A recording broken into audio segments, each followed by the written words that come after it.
Join your host, Maddie Roche, as she brings you into a community of fee-only financial advisors who are successfully building profitable businesses that serve the next generation of clients. Learn from innovative advisors whose unique stories will inspire you to dream big and take action on your goals.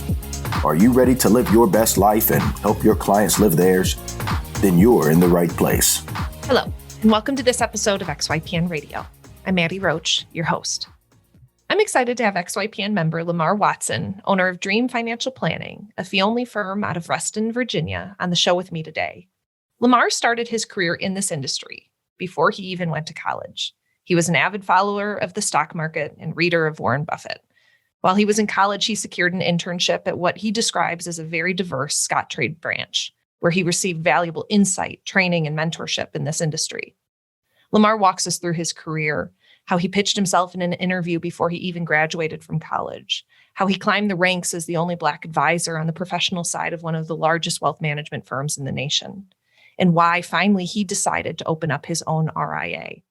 Lamar talks about what it was like to move from a steady, high-paying job to working one-on-one with his ideal types of clients, folks who have never yet worked with a financial planner. If you want to learn what it's like to work your way up through this industry and then launch your dream firm, this show is going to be for you. Avocado toast, selfies, a mountain of student loan debt. Gen Y is anything but traditional, and with over 75 million people, it's a population you don't want to ignore. Learn more about how to serve this unique population in our guide called Attract and Profitably Serve Millennial Clients in Your RIA. Discover 3 key ways to tap into the millennial market and 6 things that they want from their financial advisor. Visit xyplanningnetwork.com/millennials for your free copy. You can find any of the resources we mentioned during the episode at xyplanningnetwork.com/289. Also, be sure to go to xyplanningnetwork.com/VIP to join our private group just for XYPN radio listeners. It's the community of advisors we've all been looking for that's there to provide support when we need it the most. Best of all, it's free. I encourage you to check it out. Again, that's xyplanningnetwork.com/VIP. Without further ado, here's my interview with Lamar. Lamar, welcome to XYPN Radio. I'm so glad to have you here. How are you today? Maddie, I'm doing well. Thanks for having me. I'm looking forward to sharing my story because, of course, XY Planning Network has played such an important role in me starting my firm, and this podcast it played such an important role in inspiring me to start my firm as well. Oh, I love that. You're a longtime listener then. Well, then we will make sure we tailor your conversation to the longtime listeners out there today. Lamar, why don't you give us an overview of your firm, where you're located, who you serve, and we'll dive in from there. Yeah, so the name of my firm is Dream Financial Planning. I started my firm last year. I got approved, and just looking at my notes here, it was the first week of July. And previously worked at had a career at a broker-dealer, resigned, and launched my firm about 5 weeks later. My firm is primarily focused on working with young professionals in their 30s, largely here in the Washington, D.C. area. So I'm in Reston, which is a suburb of D.C., about 20 miles or so outside of D.C. Recently I've been getting clients from across the country as far as, California, Ohio, Pennsylvania, and Chicago. Awesome. And you've built a pretty impressive firm since you launched about 1.5 years ago. And I want to talk about how you got there. Let's go back in history. What was college like? What was your career trajectory? Yeah, so I'll go back a little bit further than that. I always tell people, and it was actually the first blog post I wrote when I launched my website, was just why I started my firm. And I talk a little bit, about my history, my upbringing, my family life. And, for me, I always say this and people think it's a little crazy, but I really fell in love with the stock market at a very young age. It was the summer before I started high school. And, we had one TV in the house, and this isn't now, right, where you have Netflix and Hulu and Disney Plus and all these great things to watch. It's pretty much the 50 channels or so you had on cable. Now, this is the late 90s, you're a young guy, young teenage boy sitting at home. There's not a lot on TV for you, right? It's, Maury Povich and Oprah and, who's this and who's that. And I was just literally flipping through the channels, and CNBC caught my eye because it looked different. You could only watch ESPN so many times because it repeated over and over and over. So by the 5th time of watching ESPN, you have it memorized. So I'm flipping through, I see the ticker across the bottom of the screen. I'm like, hey, what's this? This channel looks different. And everybody likes to make fun of CNBC in the industry, right? Like, don't watch CNBC. That's not how you manage your portfolio. But it really was the single thing that, got me interested in this industry and essentially led to this career. So from there, I just kind of got into it. I had annual reports mailed to my house, and, I was reading those over the summer.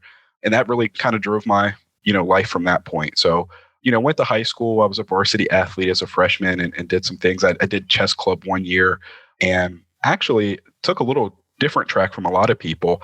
I graduated from high school and decided to do community college. So I did a community college, was about 5 miles away from my house, Lord Fairfax Community College. And, I always tell people, I think growing up, I always told people I grew up poor. I think now the correct term for that is lower middle class. So I knew my family didn't, have a lot of money and took advantage of some government grants and things like that.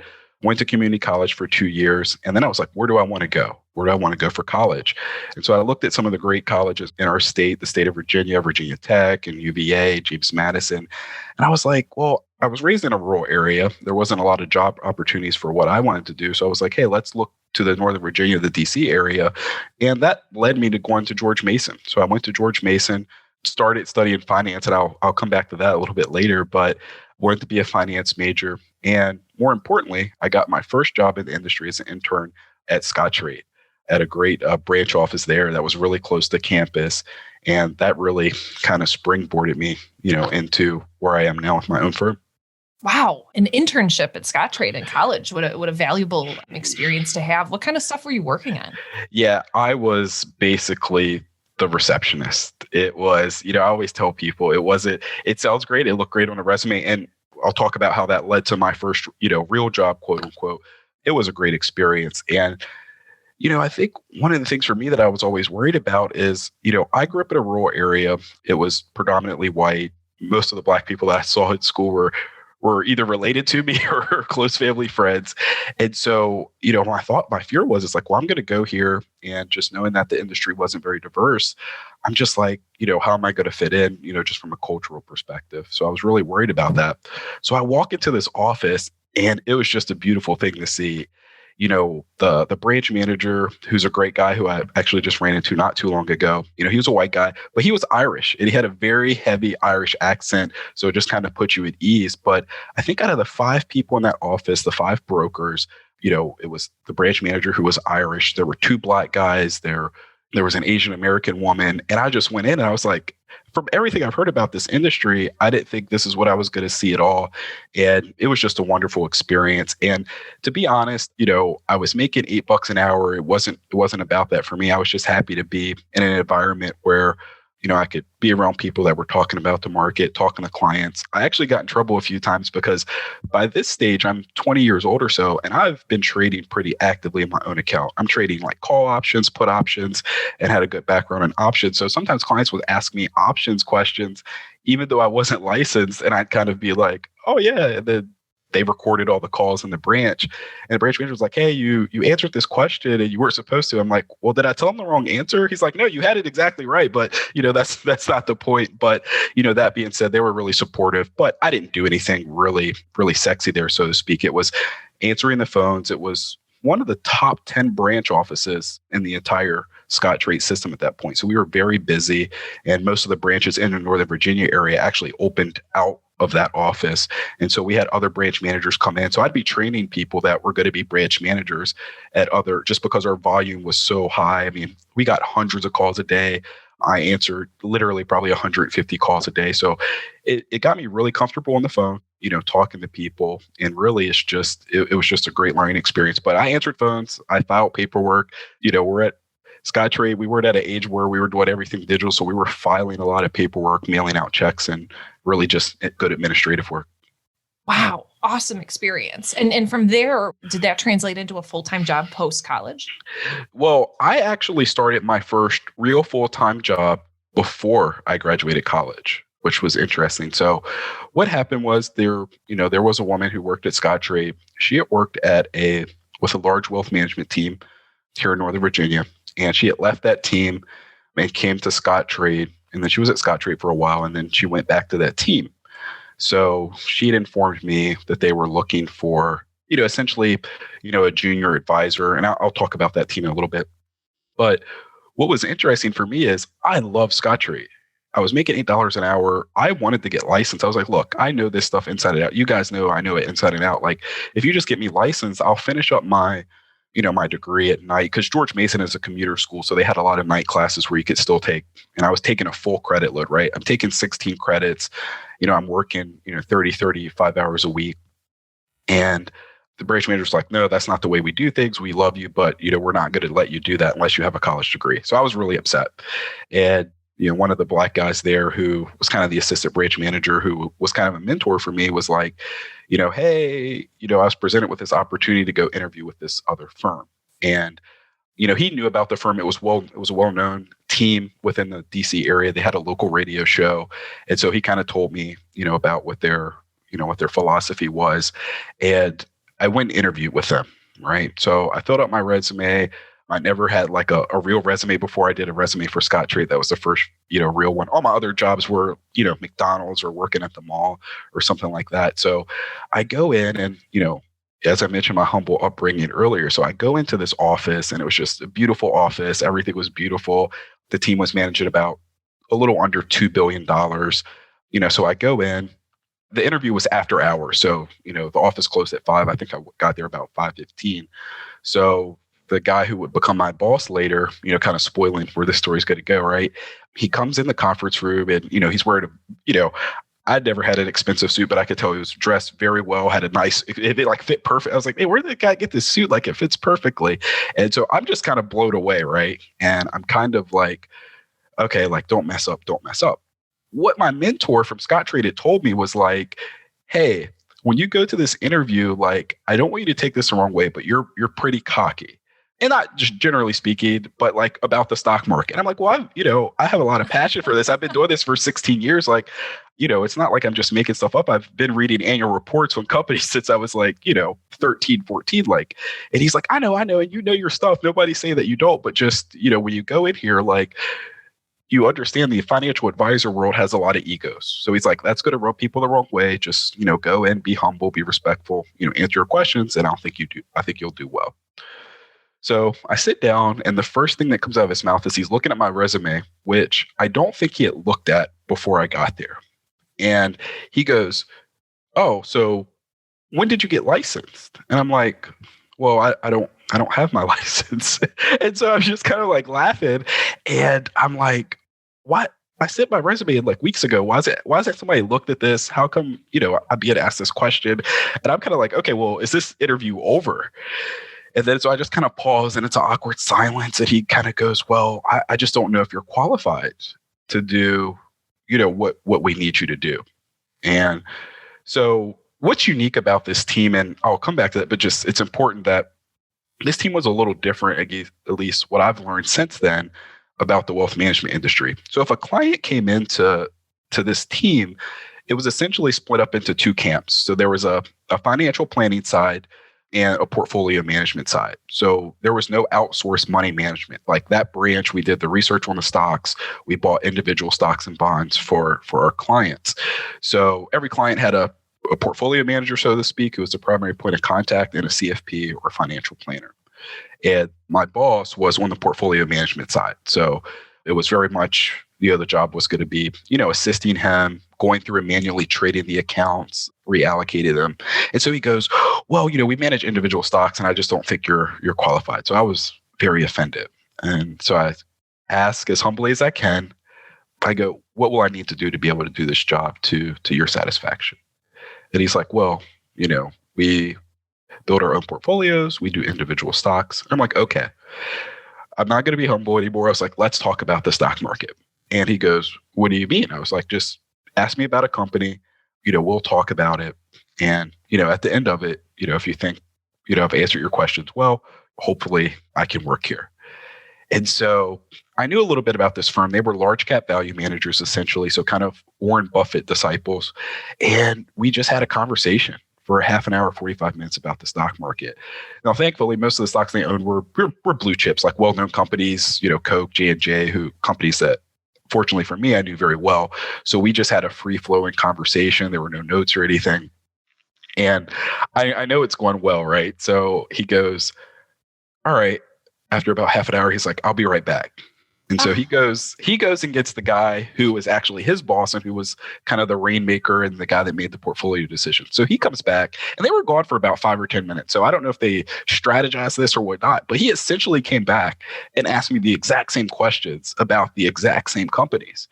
And I'm like, what's going on here? Is this like a joke or like maybe I don't want to work here? I don't know. And so, I answer the questions obviously the same. And the only thing this guy said was, and it kind of stuck with me. He goes, well, he doesn't seem dumb. It's not up to me, but if it was, I'd hire him. And so they kind of let me leave. It's like, all right, well, we'll be in touch. And I think somebody called me the next day. It's like, hey, do you want to work here? And I go, yeah. And they're like, all right, well, what are you making now? Or how much do you want to make? And I think I just threw out like a crazy number. I was like, well, $15 an hour, even though I was making $8. And they're like, okay. And I was like, wow, maybe I should have said a higher number. Wow. And so I got that salary for 3 months because it took me about 3 months to, pass the 7, pass the 66. Now, I got hired at the end of January. So if you think about this, I'm a college student. I'm taking the Series 7 basically the end of April, which is I'm going through my finals, for the year. So it was terrible planning on my part. But Scottrade gave me such a great foundation in opening accounts and margin and options and all that good stuff. So I was able to quickly pass the Series 7 and then the Series 66. And then they bumped me up to a real salary. I was still in college, and because I had to work full time and do some night classes, I think that forced me to stretch out how long it took me to get my undergraduate degree. But I think it was I was making like 60,000 while still in college. And, I'm talking to people and people are like, wow, this is, and so, like I said, I grew up poor. And the one thing I always wanted was like a nice car. I drove a terrible car to school. It was like an old rusted out, BMW. So the first thing I did was I went and bought myself like a nice car and nice clothes. And so I'm excited, I'm just loving life. And, we worked at that firm. It was a regional firm, which since got bought out by RBC, but was there for about a year and a half. And providing client support, basically being his backup when he was unavailable, talking about stocks, building portfolios. And we were at that firm for about a year and a half. And then we transitioned to, as the industry, right? These advisors get paid big bonuses to move to other firms. So then we moved to another firm. And I'm happy to talk about that because that's where I spent essentially the next entire phase of my career. Sure. Yeah, I'd love to talk about that. But I just want to highlight, I love that initiative that, despite you having credentials of an internship at Scottrade and so forth, that you almost asked for a work sample that, the question of what do I need to do this job, they couldn't answer. And so you pivoted very quickly to let me show you my skill set. And I love, as someone who does look at and writes work samples for folks, that it really does make or break hires. And you can really tell the kind of quality work you're going to get when you talk to someone about the work they could do. So kudos to you. And I bet they did not regret letting you on that team, huh? Well, it was one of those things where the question was asked. I was like, I feel like I've been preparing somebody to ask me this question for forever, right? Because I was like, I couldn't have, I was just so happy. And honestly, in hindsight, it sounds like a no-brainer, but I was very nervous about taking to the position. So I went back to my mentor, and I can't stress enough to this day, if the boss that I had at Scottrade, I mean, he has to be the best boss that I've ever had. Even though he didn't hire me, right? I was really upset, but he just set such a great work example to where when the phone rang, and the way it was, you went from least senior person back at Scottrade to most senior sat in the back, and he sat in the back so he could watch everybody. And it was like, when the phone rang, like people raced to pick up the phone, like because he worked so hard. You were just like, well, this guy's the boss and he's working hard. So like, you just felt like you had to work hard. And so I kind of went back to my mentor and I was like, hey, look, they present me this opportunity, and I love you. I loved all the people at Scottrade, and I really wasn't sure I wanted to leave. And I was like, well, where are they going to pay you? Like, what's this? And he's like, dude, that's a great firm. That's a great team. Like, he's like, I'd kill for an opportunity to work for them. And he was really instrumental in just being like, hey, you have to go. So, I was glad I did. And, we had a great run there. So yeah, it was a great opportunity. And I think that speaks so much to having a mentor in this space and really the kind of impact that they can have, that advice of, don't go in cocky, you're still in college, that kind of invaluable advice is something that can really keep someone in this industry or get them out of it. Yeah. I'm interested about your time at the next firm. What were you working on and what was that like? So this next firm, we were at Ferris Baker Watts. That was the name of that firm for about a year and a half. So until the summer of, and I'm looking at my notes here, until the summer of '07. So if you know anything about what happens when a team leaves a firm, the principals get, pretty big checks for bonuses for leaving. So when we left Ferris Baker Watts, it was just crazy because at this point, I'm still very new in the industry. It was a year and a half. I think by the time we left, it took me about another year from the point I was hired and passed my Series 7 to graduate college. So I graduate college. We're sitting in the office one day, and my boss and this other guy were kind of the two top people on the portfolio management side. So my cubicles are outside their office, and it's like a Friday at like 4:00, and they're like, "All right, come into the conference room." And I'm like, people start leaving at 4:00 on a Friday. It was, that's the world we were in, and it's like, this guy puts on the hat of this other firm and the main boss, and he's like, "All right, we're going to this other firm. If you want to come with me, let's go. If not, you can stay here." And I thought it was a joke, so I don't know what's going on. And then I just hear like, "Okay, we're leaving, we're quitting." They had these resignation letters for us to all sign. And, I'm a guy, I'm like, I'm going to get out of here. So I think I was the first person out of there. I just threw my stuff in a bag. I don't know what's going on because I'm like, I don't know what's going to go. Are people going to come after us? I was just, very nervous. Right. So we moved to this other firm. There was an office, in the same town in Reston. And we just jumped and we go over there and the boss sits us down and was like, "Hey, do you want to come with us?" And I'm like, "What do you mean? Like the whole office is quitting, like the whole team is quitting." And he puts this check in front of me that was equivalent to about half of my annual salary. It was like, "Well, I was like, "Yeah, sure." It was like, "Well, if you decide to come, this is going to be for you." And it's essentially a forgivable note, right? So I went from making $8 an hour to having this, huge check sit in front of me. I was like really scared. I'm not going to lie. I was really scared. So if you've ever seen was it John Grisham book, but made into a movie, about Tom Cruise, where he gets hired by the law firm and he gets the fancy car and the house and all that stuff. And then it turns out their only client is like the Chicago mob. So I'm like calling people like are these guys, literally I'm like calling like my former mentor, like at Scottrade. I'm like, I don't know what's going on. Like, I don't know if I'm going to be the fall guy for something. And then I didn't even tell my family because I'm like, I don't know if I should take, like, if this is good money to take or whatnot. And so he's like, no, so he explained it to me and he's like, "No, here's what happens. It's a forgivable note." Because my boss, he kind of explained it, but I still didn't understand. And I just kind of smiled and, I was like, took the check, I'm going to cash it. And so I took it to the bank, I cashed it. And I remember the young woman who was about my age was kind of like, "What's this?" And I was like, "Oh, it's a check." And I was trying to play it off like, cool, like I get these checks all the time. And she's like, "Well, what do you do for a living?" And I was like, it was really crazy for me. And more importantly, what this gave me was capital to trade. So I talked about my trading and how I love to trade puts and options. So I was like, oh my goodness, I've been waiting for this just lump sum of money to trade forever. And so in addition to doing my job of, supporting this advisor, becoming more and more talking to clients, starting to do some research on individual companies for addition to the portfolio, I was most excited to be able to finally start trading my own account with some real capital. Yeah. I'm wondering, what was your option? Was it to take the check and work with them and transfer over to this new firm, or was it to not take the check and then not have a job? Well, I'm going to be honest. I didn't entertain that. I was just like, I'm going to take the check and figure out later. Right. So, what it was is what's important to know, I guess, is I did have a salary, which was paid by the firm, but then I was also essentially getting like a revenue share. So you think about like when you're transferring the book of business, you're not going to have that revenue as that's transferring. So it was meant to and it was more than enough to make up for that. But it was like, hey, well, you're going to need something to, tide you over for that portion of your salary until, our fees are able to catch up to where they've been. Fascinating. So why would you ever start your own firm, Lamar? Yeah, well, that's a great question. I think I've always had that entrepreneurial spirit.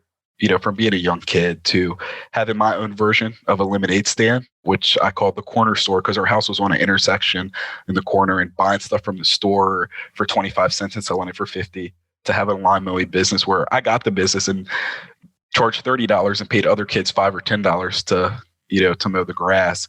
And so that was something I'd always wanted to do.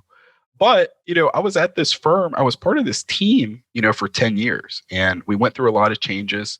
on the team, which are beyond the scope of this conversation. But we had some partners, retire, some new partners come and leave. And there was a lot of, some turnover and infighting going on.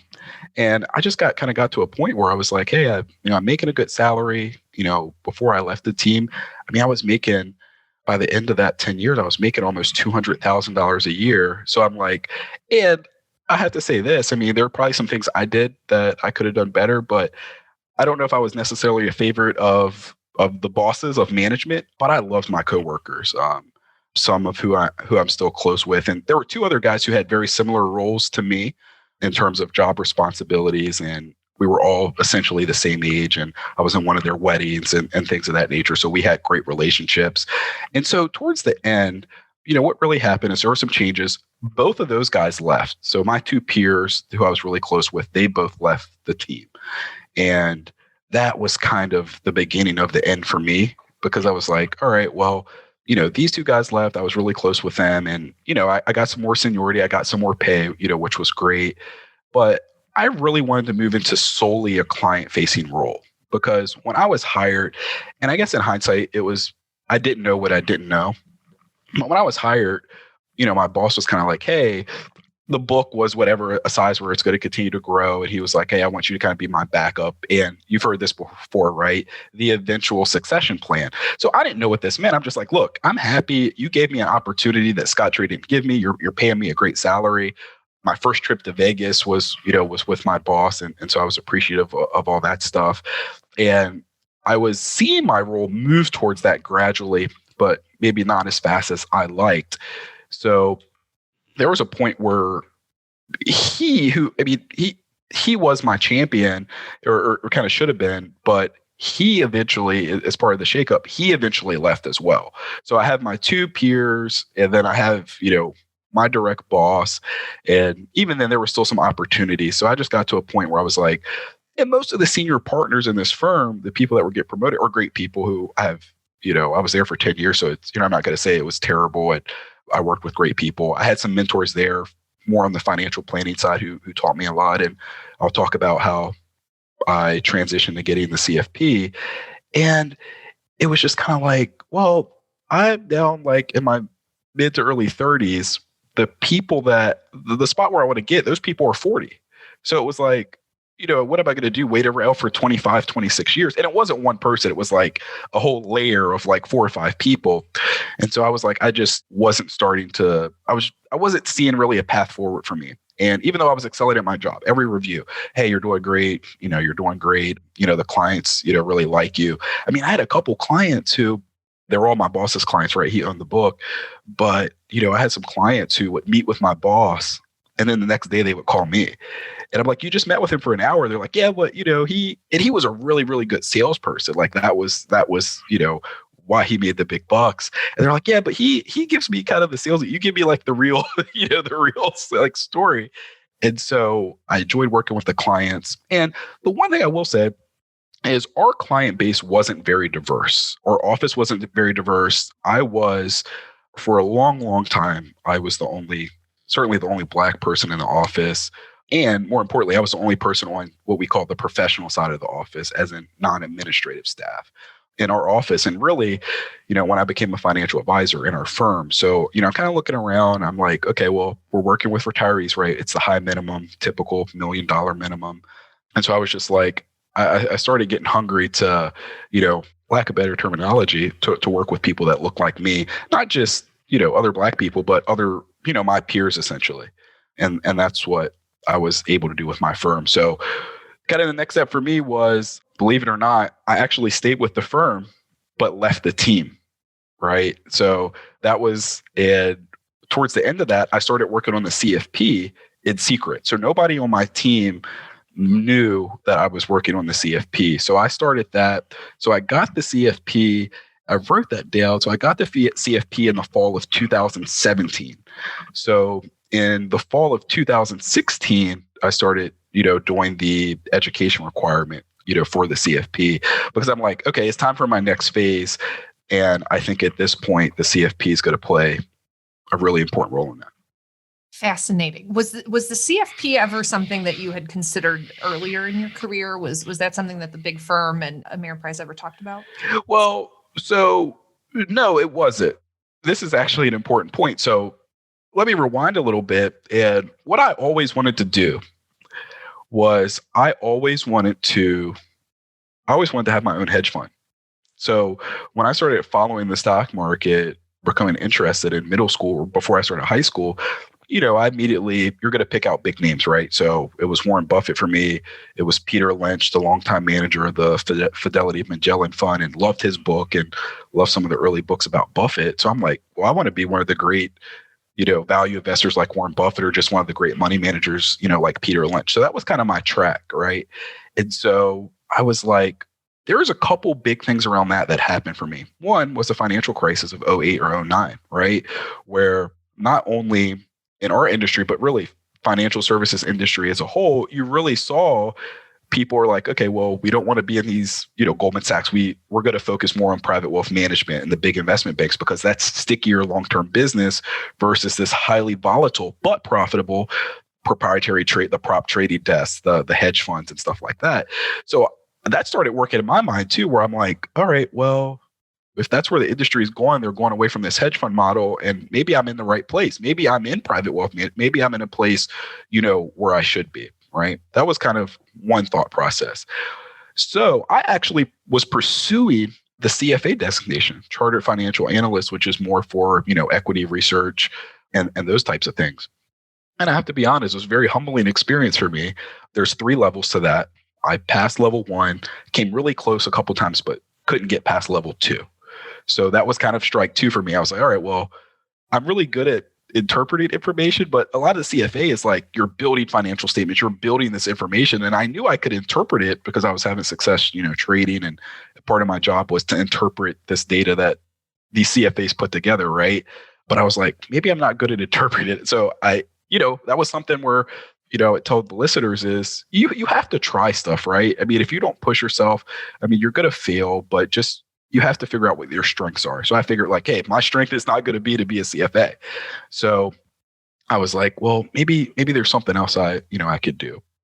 Part 2 was when we moved to this new firm, we actually had a team of equity research analysts for our firm that shared an office with us. So in the private wealth management world, it's very much like come in at 8, 8:30, leave at 4, 4:30, right? That's the world. These equity research people were in the office. If I came in early, they were in the office by like 7. And when I finished my work for the day, sometimes I would stay after because I had access to a Bloomberg machine and all this research, and I just loved it.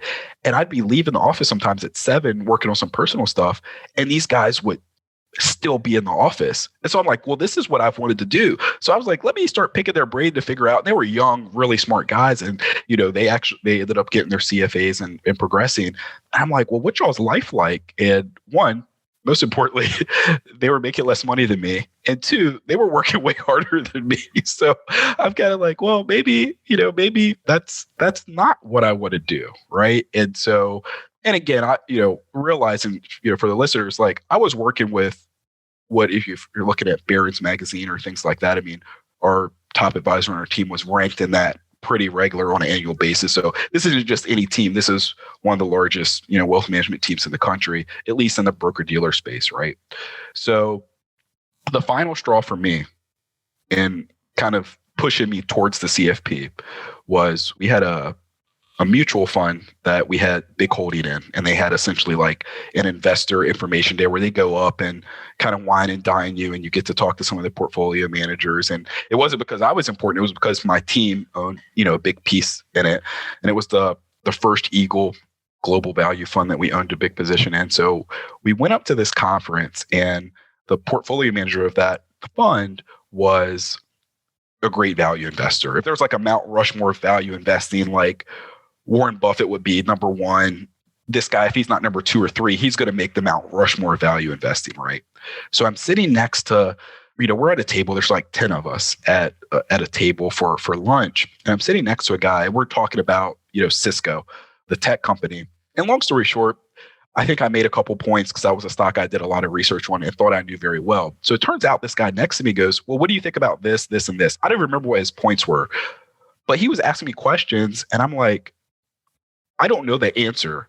I didn't even know that was a question I should be asking or something should be considering. And I'd spent hours and hours and dozens of hours researching this company. So it turns out he worked for the mutual fund. So if you take like this great value investor's number one, I think it was maybe like 3 people in between this guy and this great value investor. And this guy showed me in 30 seconds that he was like 10 times smarter than me. So I'm like, oh my goodness. Like, and I was like, I was just kind of like dumbfounded, right? So I took the train from DC to New York, which is about 4 hours. And as part of that conversation, I was very humbled by that. That was probably, other than failing, even more so than failing the CFA level 2, that was probably the most humbling experience of my life. It is what drove me to want to pursue the CFP, because that was in 2015 or early 2016. So a few months before I started literally studying for the CFP. But another advisor there was kind of impressed and was like, hey, as I mentioned earlier to you, like I've always wanted to live in South Florida. So this other advisor was like, hey, maybe you and I should talk. So he's like, tell me about yourself. And so we started talking and he's like, look, I've always been looking for a succession partner or a junior advisor. And I'm in Florida and right outside of Miami where I've always wanted to be. So we actually had a conversation. I lied and said I was going to Miami the next month, right? So I booked a trip just to go talk to him and did some other stuff in Miami. So he was impressed, and maybe I can come back to that later. But I took the train ride home, and it's a 4-hour train ride from New York to DC. And I am like, it's like when you're in the car, you do your best thinking, or you're on the train, you do your best thinking. And I sit down in my seat, I put on my noise canceling headphones, I've listened to some jazz or something. And I'm just like, I don't think I'm going to be smart enough to do this, the hedge fund thing, the thing I've always wanted to do. So it was very humbling. And so I'm sitting there and I'm by myself. It's late at night, so it's pretty quiet. And then this family sits down next to me because I'm at a table. So this family with a little kid, and the kid's playing with blocks. And I'm in deep thought, trying to literally map out the future of my life. I'm like, what a failure I am, right? I'm making almost $200,000 a year. I'm in my early 30s, and I literally feel like, this guy just blew me away. And this kid's throwing blocks at me and I'm smiling. And I'm like, when are these people going to get off the train? Because there's nowhere else to move. And I'm like, I just want to think, right? So eventually they got off and I'm just thinking like, what can I do? And I've always felt like I was a people person. I had great experience talking to clients, primarily on the phone. And I was like, hey, what can I do to make a difference? What can I do where I'm still, attached to the stock market and help people and kind of pursue my passion of having my own firm? And so I kind of went back to the office. I started talking to the CFPs we had in our office and realized that in the client relationship, that the financial planning was kind of more important than the investment management piece. Because, sometimes, you got to look at the performance of the portfolio. Maybe we didn't have the best performance, or maybe we were underperforming the market some years pretty badly, but we still maintained a large client base. And so I'm like, watching this and I'm talking to the financial planners and I'm like, why is this? Why do we still have clients when, we're having this bad year in the market? They're like, it's because we provide a tremendous amount of value. So I kind of started talking to them, and it was funny because the portfolio managers were the ones that made all the money and the financial planners were almost seen as support. And I was like, well, this doesn't seem right to me, right? And so I started talking to them, and the financial planners thought the portfolio managers didn't do anything, and vice versa. They didn't think the financial planners did anything. So I was like, maybe this is something that I can pursue. And I thought I had a strong background where I could talk about the market. And then I was like, maybe if I pursue the CFP, that'll give me that other missing piece. And I didn't see myself as like, hey, I'm going to build a firm where one person's a portfolio manager and one person's a financial planner. I just figured I would do it all. And so I started pursuing the CFP, based on that humbling train ride home from New York, and, got that a year later. And then through the course of the time, decided to leave the team and go through the training program at Beer. Lamar, thanks for that background and what an incredible journey you had to make this decision. And I love this, concept of you being kind of continually humbled along the way, and what a wonderful thing to be able to say you've learned. I'm interested in kind of current day about your firm and how it's going and what it's been like. Is it everything you thought it would be like to have left kind of the high salary, the high stakes that you were in before? Yeah, it's been very rewarding. I think so. I launched my firm a little over a year ago in the summer of 2019. And the first year was really tough through the end of the first year, or the end of that year, first 6 months. I think I only signed one client, and that came in December. So I had one paying client. Part of that was I didn't get my website up for several months, after I got approved. And as a virtual firm, that's the whole ball game, right? You want to have a good digital presence. So that being said, this year, 2020 has been a great year for me. And now I'm working with about 24 clients who all except for 2 are ongoing. And most of that growth has really come since June. So the last half of this year has been really good for me. And I'm excited about the clients I work with, which are primarily young professionals in their 30s, recently married, young families, helping them, build and define their budget, optimize their employee benefits, and hopefully get in their first home and work with them as they're looking to start a family. Incredible. What has it been like to pivot your focus to the financial planning side of this? Do you feel like that really is where the value is? So much so. And I think, what I always tell folks is if you think about financial planning, everything starts with the budget, right? So you want to build a budget to know how much you're spending and saving and what your personal balance sheet looks like. And then everything else is going to derive from that. And from my prior experience being very focused on the investment management side, that's almost the last thing I talk about now, because it's like, hey, do you have an emergency fund? Are you properly insured from a employee benefits perspective in terms of disability, long-term and short-term disability, life insurance? Are you taking advantage of your match from your employer in terms of your 401k? Do you have basic estate planning documents and things of that nature? So I find most of my conversation with my clients, it's built around those important building blocks. And then we really almost talk about investments at the end of that process now. Incredible. And going from, $200,000 a year is no joke money. I'm interested, what was that experience like to go from a consistent paycheck to all of a sudden realizing you have to develop this business on your own? What was that mind shift like? Yeah, so it was a lot. It was a big mind shift. And I figured it was going to be tough. So kind of here's what I did. So I worked with a big team. I had that salary. When I left that team and stayed at the firm, I took about a 50% pay cut, but I was still making, crazy enough, it's like I was still making 6 figures. And so I was like, well, maybe if I do this, I can do it gradually, right? And so I kind of took that 50% pay cut, did that for 2 years. Something I do want to highlight is when I made that decision, shortly after that, a month after I left the team and stayed at the firm, I actually had a stroke. So I was in the ICU for 3 or 4 days. Thankfully, my girlfriend, I can see the hospital now from my window. So we're really close to a hospital. My girlfriend made me go. I probably wouldn't have went. And if it was for her, quite frankly, I might not even be here right now. So I left this team. 6 weeks later, I have a stroke. I'm in the hospital. And what a way to start off your career, as a solo advisor. So I was in the hospital for about a week. And so that just kind of put me behind the 8 ball. And as I was going to take the CFP, this was in May, I was going to take the CFP in July, but actually had to push it back to November, because of that.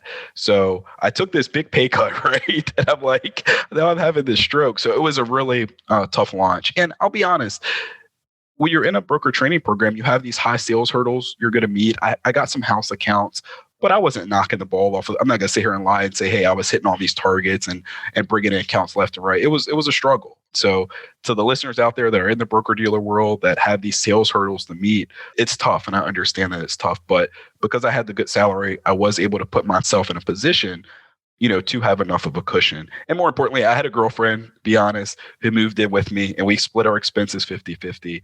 And if it wasn't for her and having her support, financially, it would have been much more difficult to launch my own firm. Fascinating. So you kind of alluded to having a slower start and then things really picked up. 24 clients. That's way ahead of the expectation kind of set in the XYPN benchmarking survey and so forth. That that is a lot of clients in your first year and a half. Talk about kind of what it's been like to service 24 some clients. Yeah. So like I said, the first year or so was pretty slow. It's been picking up now, and it's really rewarding. So I do have to give credit to XY Planning Network. I was getting a lot of leads, continue to get at least 4 or 5 leads pretty consistently per month, from XY Planning Network. And now it's tilting more towards organic Google search. So I put a lot of money into my website, into search engine optimization through 20/10, and they did a great job. They said, hey, it's going to take about 6 or 9 months for this to start bearing fruit, and they were true. They were very true to their word. So before Jude, I was like, I felt I was kind of working a part-time job. Now it's like, I'm definitely working a full-time job, but it is rewarding. Most of my clients have never worked with a financial advisor before. So I feel it's my job to present our profession in a good light and take their goals seriously. I guess I should also say my pricing has went up dramatically since I started my firm. But on purpose, I don't want my pricing to be a hindrance to somebody working with me. I always tell my clients, the sooner we can get the money out of the way, what you have to pay me, because I do have bills to pay, right? The happier I am, because we can get focused on the work that we're going to do for them. And more importantly, most of my clients, a lot of clients that are finding me through XY Planning Network, are African-American, are Black or other minorities. So if you think about the racial wealth gap in this country, I don't feel right saying, hey, I want to work with my peers, right? Other Black people, young professionals in their 30s, and also come through while acknowledging there's a racial wealth gap, but charging really, really high fees of like $8,000, $9,000, $10,000, because it just doesn't make sense. It would make it impossible for me, to work with those people. So for individuals, my base pricing now is typically going to run about $3,000 per year and up. And for families, it's going to be about $4,200, $4,300 and up. So I try to make that pricing accessible, for my clients and the target audience that I want to work with. Incredible. As you kind of consider this past year and a half, was there anything unexpected about doing this, launching your own business thing that you hadn't prepared for? Yeah, well, I will say the first thing that surprised me is everything takes longer than you think it's going to. Especially with my website. I mean, it took me, about 4.5 months to get that done. And so I'd say whatever you prepare for budget-wise in terms of what your expenses are going to be. I know a lot of people listen to Sophia Bear's podcast about, hey, I launched a firm for $10,000. It's going to be more than that, right? So I think I spent about, 20 or so in just upfront cost of establishing the firm. So I'd say don't underestimate your cost if this is a step you're considering in launching your own firm. And just if you think something's going to take a week and that's your thought process, just bake in your plan so it's going to take 2 weeks. So just double the time frame that a lot of things are going to take. Great advice. Lamar, it was such a fascinating background. I love your passion. It's so clear how much you love this work and love this industry. And I so appreciate that comment about, working with folks for the first time in this industry. It's so important that we show them how incredible this side of the industry is. And thank you for that. And thank you for being a role model to a lot of folks out there that are going to listen to this and want to do what you do. Any final words to our listeners, knowing that you too were a longtime listener of XYPN Radio? Yeah, I just say, if you are considering launching your own firm, there are a lot of things that, XY helped me with that would have probably been much more difficult for me in terms of compliance and getting that started, in terms of having the tech stack. So I'm using, Right Capital and Wealthbox and all that good stuff. So I think it's just been instrumental in my support, the amount of potential clients that reach out to me through the Find an Advisor portal. But just, don't be afraid to fail. And it's like, I've heard other people say it's, you can either work on your dream or you can work on your boss's dream. And I think, just taking that leap of faith, taking that jump and deciding to bet on myself and kind of build my dream and help my clients build their dream, has been very, very rewarding. So don't be afraid to kind of make that jump and bet on yourself. Well said, Lamar. Avocado toast, selfies, a mountain of student loan debt. Gen Y is anything but traditional, and with over 75 million people, it's a population you don't want to ignore. Learn more about how to serve this unique population in our guide called Attract and Profitably Serve Millennial Clients in Your RIA. Discover 3 key ways to tap into the millennial market and 6 things that they want from their financial advisor. Visit xyplanningnetwork.com/millennials for your free copy. Be sure to join our VIP community at xyplanningnetwork.com/VIP to hang out with other XYPN radio listeners, ask questions for future mailbag episodes, and finally, to find a community of like-minded financial advisors. Thank you so much for joining me today. We'll see you next time. You are not alone and you are not crazy. It's scary starting, building, and growing your own financial planning firm, and that's why we put together a free private community just for you, the Cutting Edge Financial Planner. Go to xyplanningnetwork.com/VIP or text XYPN Radio to 33344 and join a network of thousands ready to change the lives of Gen X and Gen Y clients.